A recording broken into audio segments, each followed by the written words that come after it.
papalabasin natin si Autumn at si Amber sa kanilang cage.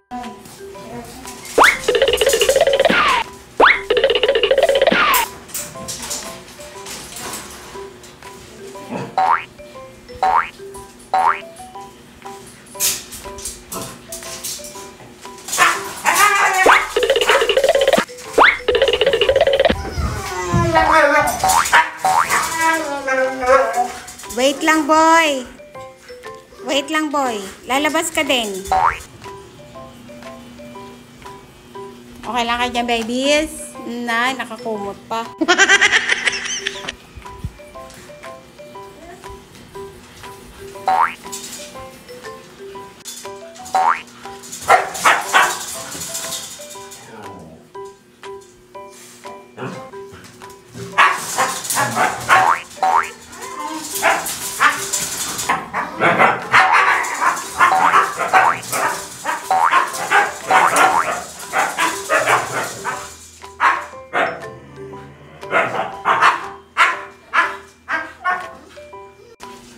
Come here, Simo.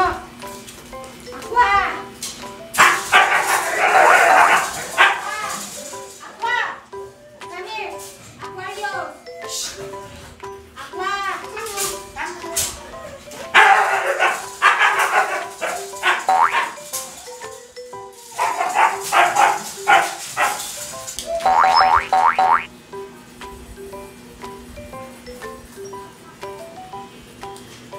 Happy and Ben. Ay, grabe laway. Happy and Ben. Ay, mainit na.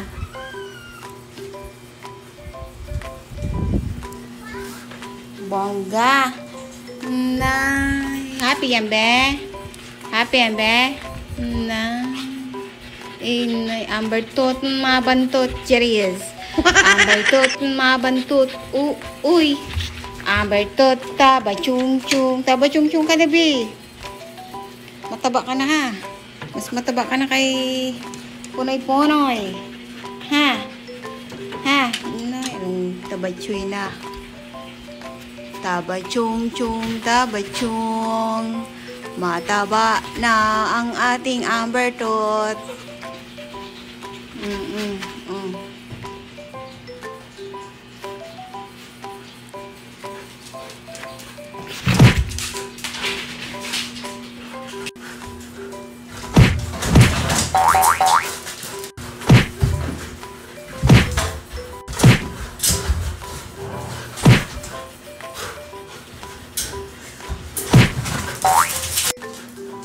Si Mo.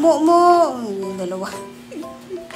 Tingin sa kusina. Sa kusina nakatingin. Tinaabangan ang pusa.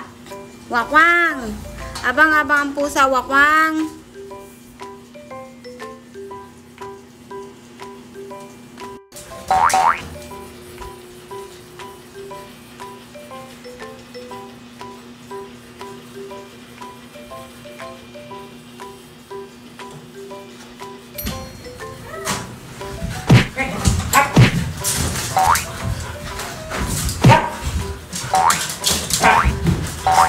Hinayaan ko munang maglaro yung dalawa para mailabas yung excitement at yung kanilang mga energy. Noong mga pagod na nga sila ay saka ko naman sila sinuklayan at nilagyan ng mga powder at kulong. Bala ko na din talaga na ahitan yung mga tiyan nila para medyo maaliwalas yung kanilang mga pakiramdam. Grabe kasi ang hirap pumasok sa cage ni Autumn kasi sinasampal ka ng mga paa niya.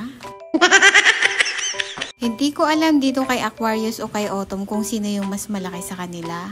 Hindi ko pa kasi tumakarga si Autumn dahil sa napakabigat ng paa niya. Eto namang si Amber ay na-observe ko sa kanya nung nandun siya sa cage ay talagang tumaba siya. Pag nasa labas kasi to si Amber, halos gusto niyang laruin yung mga kasama niya. Kaya pag andito talaga si Amber sa labas ay hindi talaga siya tataba kasi oras-oras ba naman siya naglalaro, halos wala siyang tulog. Mas malamang sa kanya yung paglalaro kesa sa tulog. Kaya nakakatuwang pagmasdan na tumaba talaga siya. Tuwang-tuwa nga nang inaahitan ko dyan. Buti na lang talaga at pumapayag tong bata na to. Medyo mahaba na din yung kuko nila kaya tinanggalan ko na din. Hindi pa kasi namin sila mailabas sa labas dahil napakainit talaga ng panahon. Kaya dito na muna talaga sila sa loob mag-exercise. Ang importante ay healthy sila at na-exercise naman nila yung kanilang mga katawan dito sa loob ng bahay. Hindi naman sila laging natutulog lang o kumakain lang. May mga exercise din naman yung mga yan. So ayun lamang po. Maraming salamat sa inyong panonood. See you our next video. Bye!